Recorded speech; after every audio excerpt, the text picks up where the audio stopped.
Nama saya Pendeta Fausato Lavau, pelayanan di GPDI Jemaat Philadelphia, Desa Hiliheru, Kecamatan Baulato, Kabupaten Nias, Provinsi Sumatera Utara. Saya melayani di tempat ini sejak bulan November tahun 1999. Sejak saya memulai pelayanan di tempat ini, keadaan masyarakat di sini masih dalam keadaan banyak yang masih diikat oleh pekerjaan kuasa-kuasa gelap.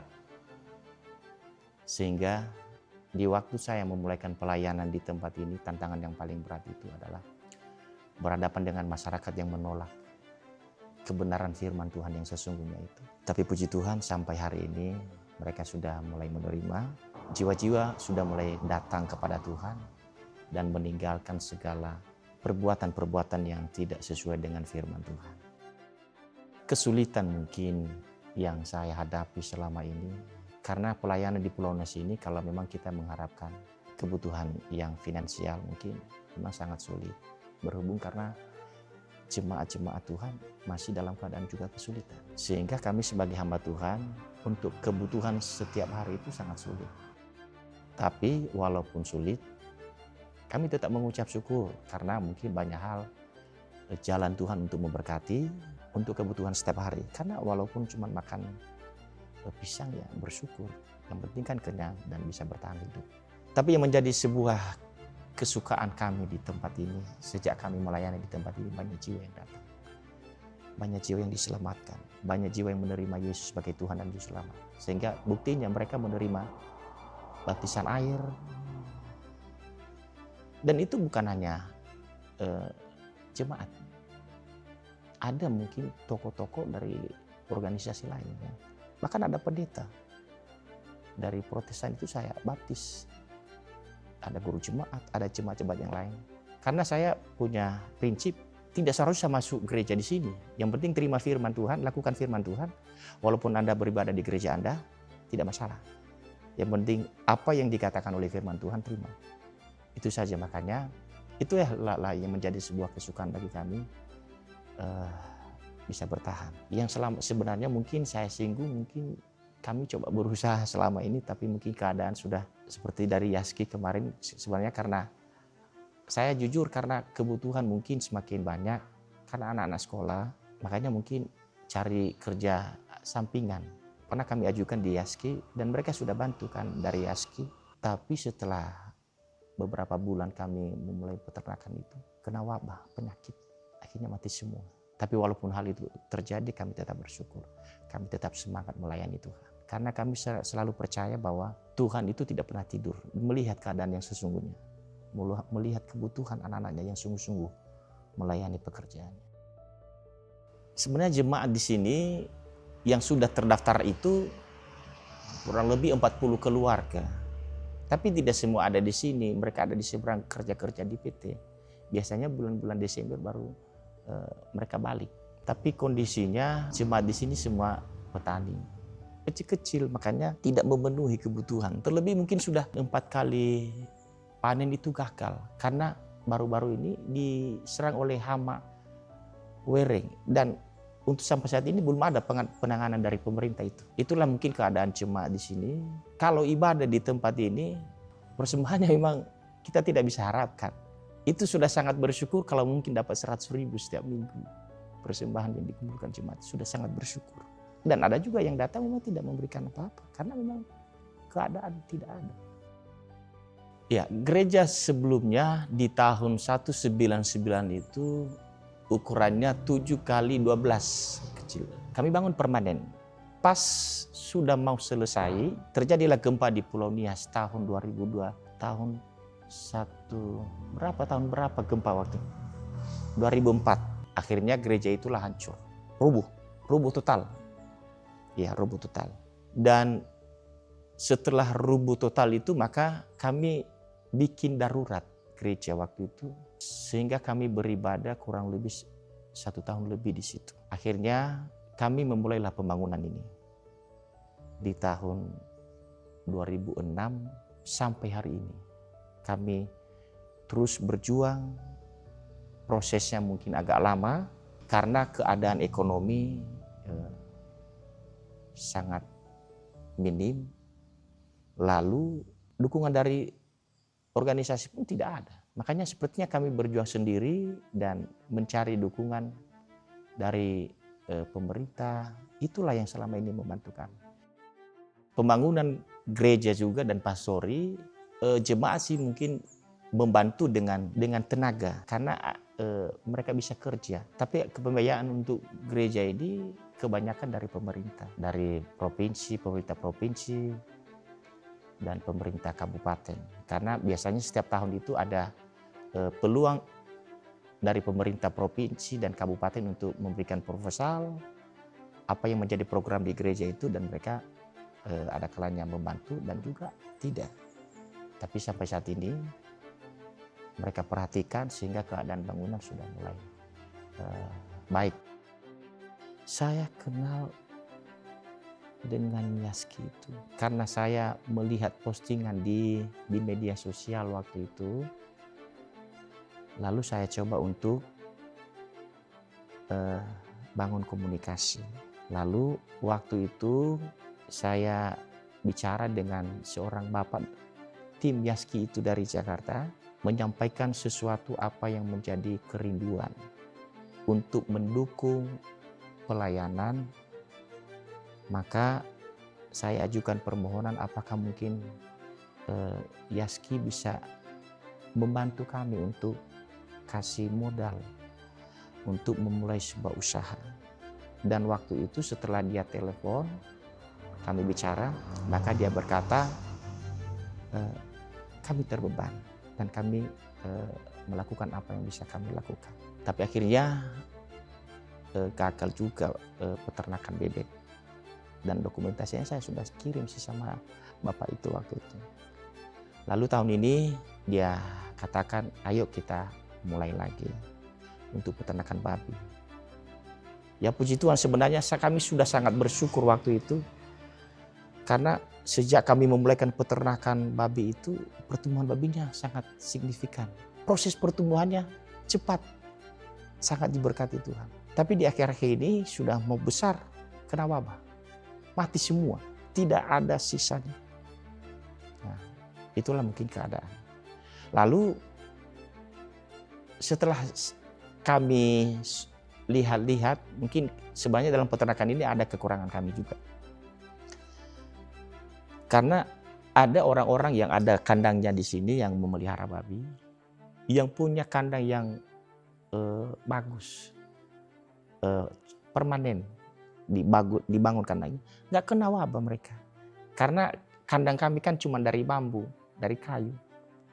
Itu. Kandang-kandang mereka yang dibangun dengan baik, yang tertutup semua, nggak kena wabah.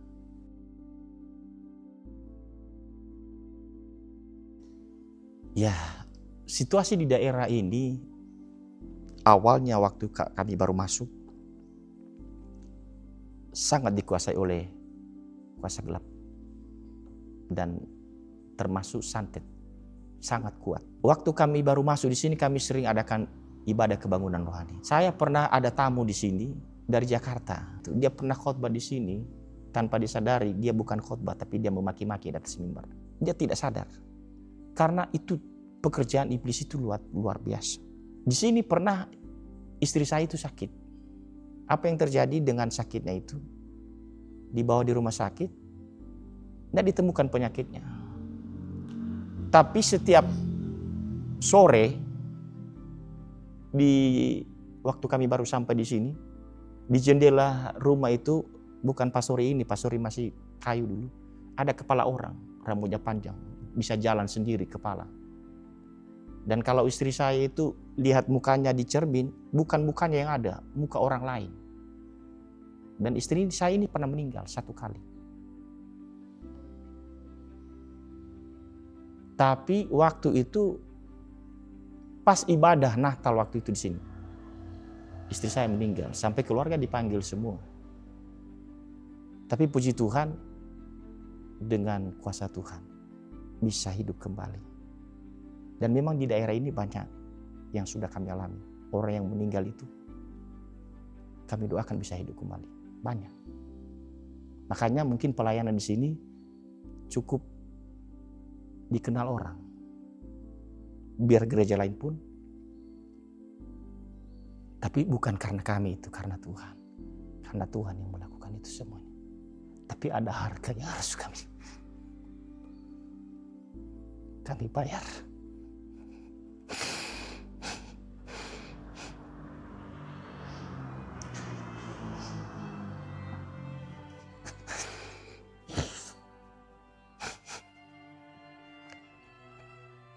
Harga yang harus kami bayar itu awal pelayanan di sini. Kami adakan cuman makan genjer pagi setiap hari, nggak ada nasi. Cuman rebus berapa tahun itu. Sampai mungkin ada rekan-rekan hamba Tuhan menghina kami karena begitu kurus. Jujur saya pernah dihina di pertemuan hamba Tuhan. Dikatakan, pendeta Lafau, kenapa kamu seperti dimutahkan babi hutan? Kenapa jelek sekali kamu kurus? Tapi terus semangat melayani Tuhan. Karena saya percaya bahwa melayani Tuhan itu sangat mulia. Tapi ada penghiburan di kemudian hari. Sampai istriku pernah berkata, mungkin Tuhan tidak izinkan kita melayani di tempat ini. Begitu berat tantangan yang kita hadapi. Tapi saya tetap berkata, kita tetap bertahan. Dan puji Tuhan, dengan penderitaan yang kami hadapi beberapa tahun itu, ada banyak penghiburan yang Tuhan percayakan. Sehingga melalui penderitaan kami terus bergumul, berdoa dan berpuasa. Dan Tuhan percayakan berbagai karunia bagi kami. Kami sadar bahwa kalau memang Tuhan izinkan waktu itu, sebenarnya itu adalah proses bagi kami supaya kami lebih dekat dengan Tuhan. Lebih mengenal Tuhan itu, lebih mengenal kuasanya itu. Sehingga pesan saya kepada seluruh rekan-rekan hamba Tuhan dimanapun berada, dengan pengalaman yang kami alami di tempat ini, tantangan boleh ada.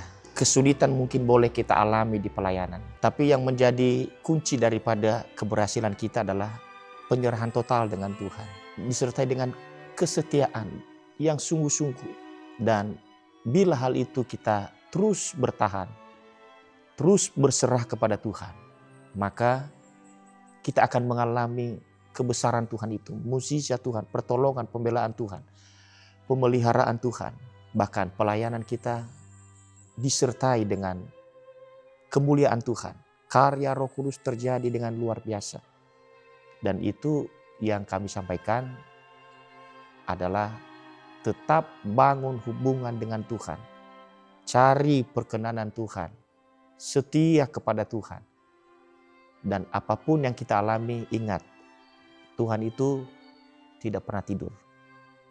Dia melihat semuanya. Tapi dia butuh kesetiaan kita, kesungguhan hati kita kepada Tuhan. Dan dalam melayani Tuhan itu sangat dibutuhkan kekudusan.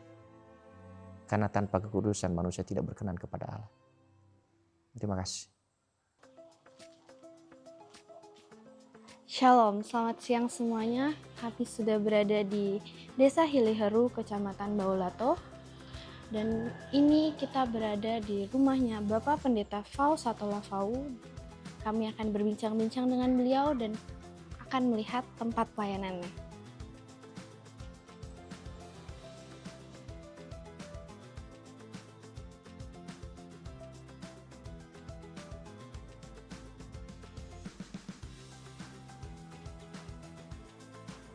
Oke, mari kalian kita lihat Ya. Keadaan kandang babi yang saya sudah sampaikan tadi.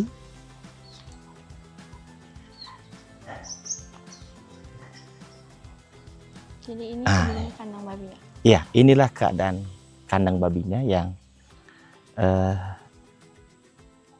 sudah pernah pelihara babi. Tapi iya, sebelum kena virus kami sudah bikin ini kandangnya seperti begini yang darurat. Dan 1, 2, 6 babi. Iya. cuman 4 sih yang besar. Hmm. Ya. Memang. Kita lihat-lihat lagi. Iya.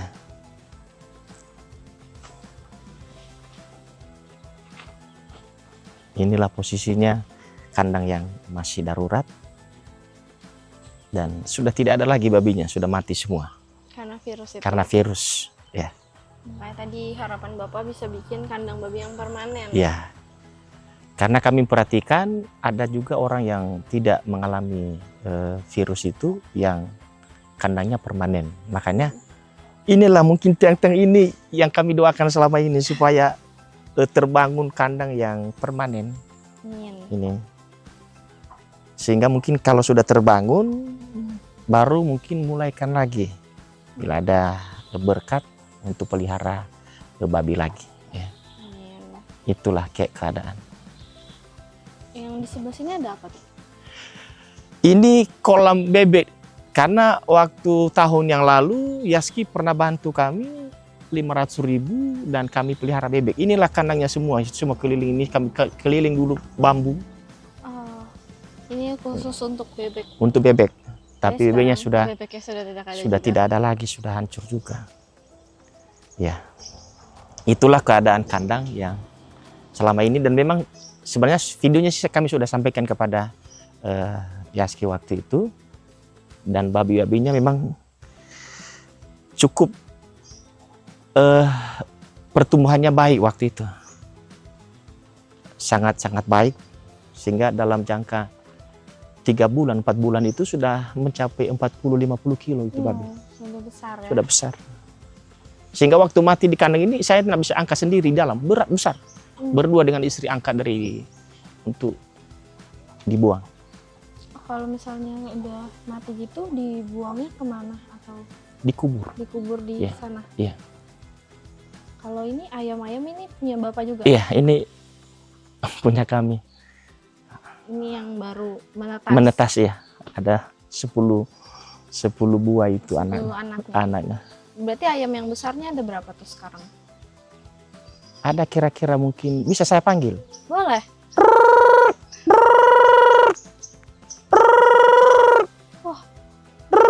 Ambil beras ambil.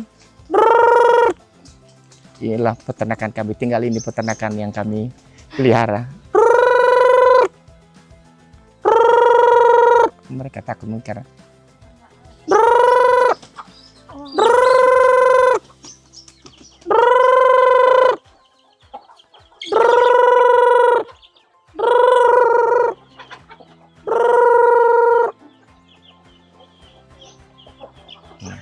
Inilah peternakan ayamnya. Ya. Oh, jadi kalau misalnya Bapak panggil seperti itu, mereka kumpul semua? Iya, Oh, emang caranya iya seperti itu cara ya? aja panggilnya. Kalau panggil ayam di sini bilang "Rrrr." Kalau panggil babi miki miki miki miki miki. Babinya datang. Oke. Itu.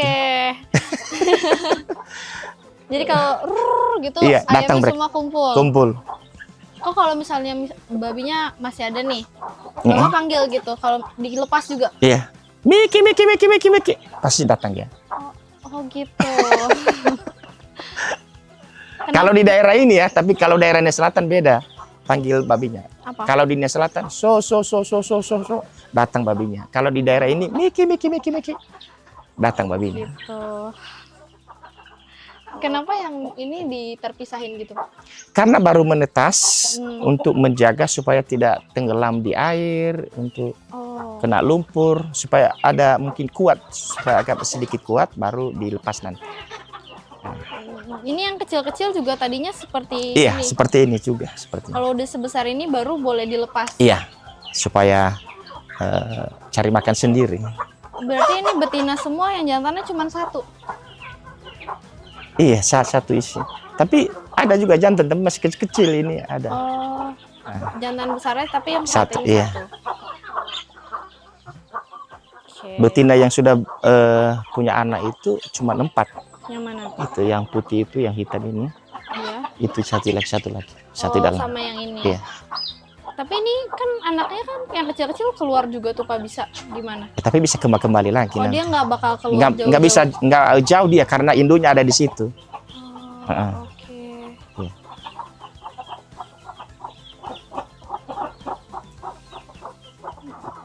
Oke, Ya udah. itulah kira-kira. Mungkin terima kasih Pak, kita udah melihat-lihat kandang ini sekelilingnya. Ya, makasih banyak. Ya. Inilah yang kami sampaikan tadi di pembicaraan kita. Jika ada berkat Tuhan, Ya.